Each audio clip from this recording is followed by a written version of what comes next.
Hello everyone, once again welcome back to on YouTube channel learning need. और जैसा कि आप देख रहे हैं, टॉपिक जो है हमारा वो है वायु प्रदूषण। ये आपके ईवीएस में भी आता है, ये आपके साइंस में भी आ जाता है और आपका ज्योग्राफी वाले पोर्शन में भी आ जाता है। जो वायु चैप्टर है, एक एयर चैप्टर है, उसमें आ जाता है। तो बेसिकली ये जो वीडियो एक रिवीजन वीडियो होने वाला है इसमें, क्योंकि इस स्टेज तक जनरली हम इस टॉपिक को बहुत अच्छे से पढ़ चुके होते हैं। एंड दैट्स द रीज़न कि एग्ज़ाम के टाइम पे फिर हम ये टॉपिक बिल्कुल उठा के नहीं देखते हैं कि क्या ज़रूरत है, ये तो बनता है। एंड छोटी सी मिस्टेक एग्ज़ाम में जाके हो जाती है, तो एक बार रिवीजन करना इंपॉर्टेंट है। चलिए स्टार्ट करते हैं। तो सिंपली अगर हम देखते हैं कि देखिए वायु प्रदूषण है क्या, तो वायु वाला टॉपिक जो है मैं आपको पढ़ा चुकी हूँ पहले ही। तो वायु प्रदूषण क्या है? रसायन, सूक्ष्म पदार्थ या जैविक पदार्थ के वातावरण में मिलने की प्रोसेस है। ठीक है, वातावरण में यानी वायु में जो अशुद्धियाँ मिल जाती हैं या ऐसी चीज़ें जिनकी आवश्यकता नहीं है, जो हानिकारक है, जब ऐसे कंपोनेंट्स, ऐसे तत्व मिल जाते हैं, ऐसे अवयव मिल जाते हैं, तो हम यहाँ क्या कहते हैं कि वहाँ की वायु जो है वो प्रदूषित हो गई है। ये जनरली जीव जंतु और पर्यावरण को नुकसान पहुँचाता है। ठीक है, तो ऐसे वायु नुकसान करेगा, तो यही कहलाता है वायु प्रदूषण। सिंपल अपनी भाषा में बताया हुआ है ये मैंने, यहाँ पे बाकी लिखा है, आप देख सकते हैं। अब बात ये है कि प्रदूषण होता है तो जो चीज़ें प्रदूषण फैलाती हैं वो क्या कहलाती हैं? वो कहलाती है प्रदूषक। अपनी भाषा में बता रहे हैं। जैसे कि अगर मान लीजिए कोई मीथेन गैस है, ठीक है, मीथेन गैस कहीं की वायु में मिल गई या धुआं है, वो वायु में मिल गया, इस वजह से वहाँ की वायु क्या है? प्रदूषित हो गई, वायु प्रदूषण हो गया। तो यहाँ पे प्रदूषक कौन हुआ? धुआं हुआ, मीथेन गैस हुई, या जो भी जिस भी चीज़ से प्रदूषण फैला है वो चीज़ हुई। तो ये कहलाते हैं प्रदूषक, वो तत्व या वो अव्यय। अब बात करते हैं प्रदूषक कितने प्रकार के होते हैं। ये इंपॉर्टेंट है यहाँ पे, और ये बहुत मतलब ये रिवीजन करने के लिए बहुत इंपॉर्टेंट है।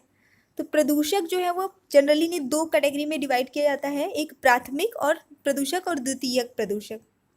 ठीक है, अब प्राथमिक प्रदूषक वे तत्व होते हैं जो सीधे एक प्रक्रिया से उत्सर्जित हुए हैं, जैसे ज्वालामुखी विस्फोट से राख हुआ, मोटर गाड़ी से कार्बन निकला, कार्बन मोनोडाइऑक्साइड, कारखानों से निकलने वाली सल्फर डाइऑक्साइड। ये गैस क्या है? मतलब डायरेक्ट कोई प्रक्रिया से कुछ भी प्रोसेस हुई, कोई भी घटना हुई, उससे डायरेक्ट निकले और हवा में मिल गए, ये ऐसे प्रदूषक प्राथमिक प्रदूषक कहलाते हैं। और द्वितीयक प्रदूषक क्या होते हैं?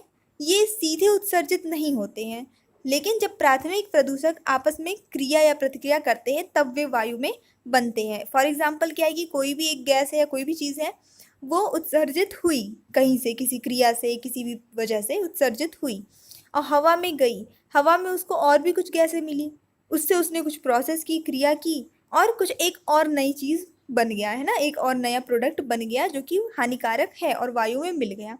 तो वो जो है वो आपका द्वितीयक प्रदूषक कहलाएगा।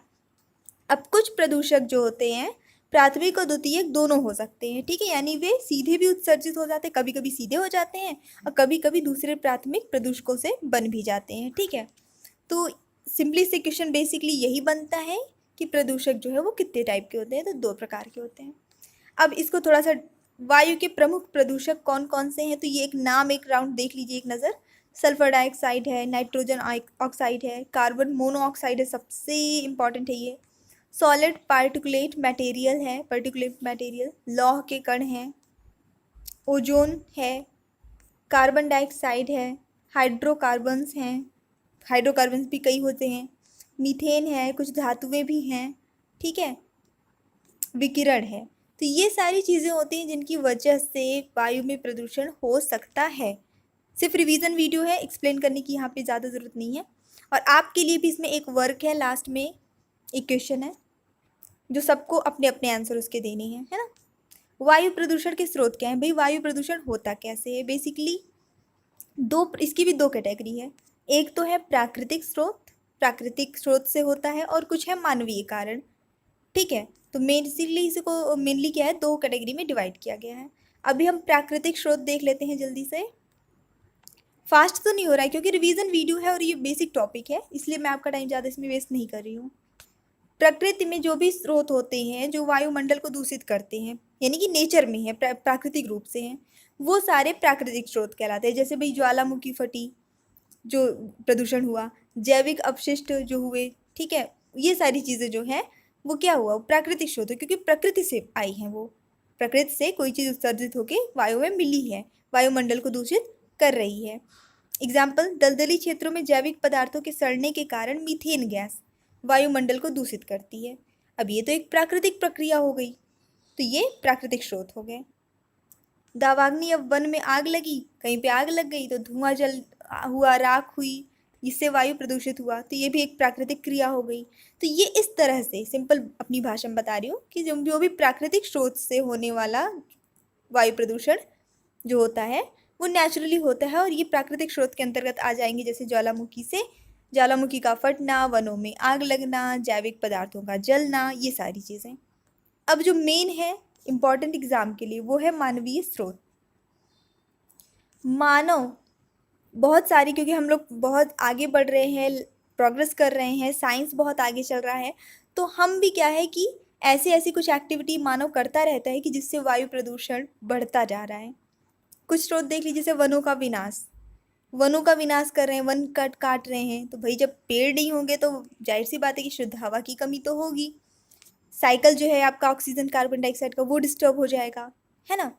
उद्योग, कल कारखाने जितने भी हैं, फैक्ट्रीज वगैरह हैं, उससे कितने सारा मतलब धुआं निकलता है, स्मोक निकलता है, तो इससे भी क्या है, वायु प्रदूषित होती है। परिवहन है, गाड़ी वगैरह, आजकल हर कोई मतलब बिना व्हीकल के, खुद की गाड़ी के चलता ही नहीं है, बहुत ज़्यादा यूज़ हो रहा है, तो इससे भी क्या है, धुआं निकलता है, कार्बन मोनोऑक्साइड गैस निकलती है, जो कि बहुत ही बड़ी प्रदूषक कहलाती है, ठीक है, बहुत ही खतरनाक गैस होती है भाई।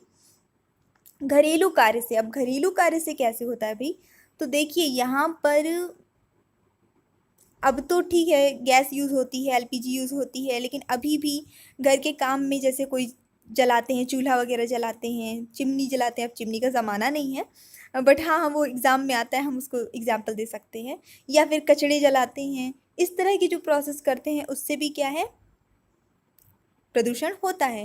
और इसके अलावा कई तरह के हम जो रेफ्रिजरेटर यूज़ करते हैं, हम एसी यूज़ करते हैं, उनसे भी आपको पता है क्लोरोफ्लोरोकार्बन गैस निकलती है ना, तो वो भी जो है अच्छी नहीं होती हमारे इन्वायरमेंट के लिए।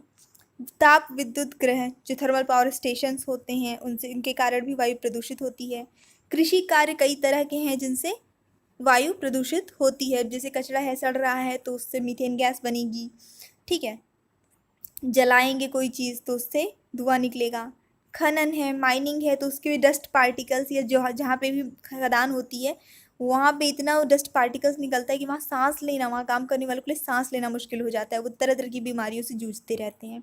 रेडियो एक्टिविटी जितनी भी हैं, रासायनिक पदार्थ और विलायकों द्वारा, ठीक है, केमिकल जितने भी सब्सटेंस होते हैं उनके द्वारा भी होती है वायु प्रदूषित। विकसित देशों की निर्यात सामग्री, ये इम्पॉर्टेंट है, इसको समझिए, ठीक है। विकसित देशों की निर्यात सामग्री से एयर पॉल्यूशन कैसे हो सकता है। आपको पता है कि विदेश में बहुत सारे ऐसे सामान बनते हैं जो अच्छी क्वालिटी के नहीं होते हैं, और इस वजह से क्या है, वो हमें सस्ते दाम, हमारे इंडिया में हमें सस्ते दामों में मिल जाते हैं। जैसे हम लोग चाइना वगैरह का क्यों ज़्यादा यूज़ कर रहे हैं, हर चीज़ चाइना का क्यों यूज़ कर रहे हैं, क्योंकि अच्छी चीज़ मिल जा रही है, मतलब देखने में भी अच्छी है, सब कुछ ठीक है, और कम दाम पे मिल जा रही है, लेकिन उनकी क्वालिटी इतनी अच्छी नहीं होती है, जिसके कारण से वो हानिकारक होती है हमारे इन्वायरमेंट के, यानी इन्वायरमेंट फ्रेंडली नहीं होती है, ठीक है।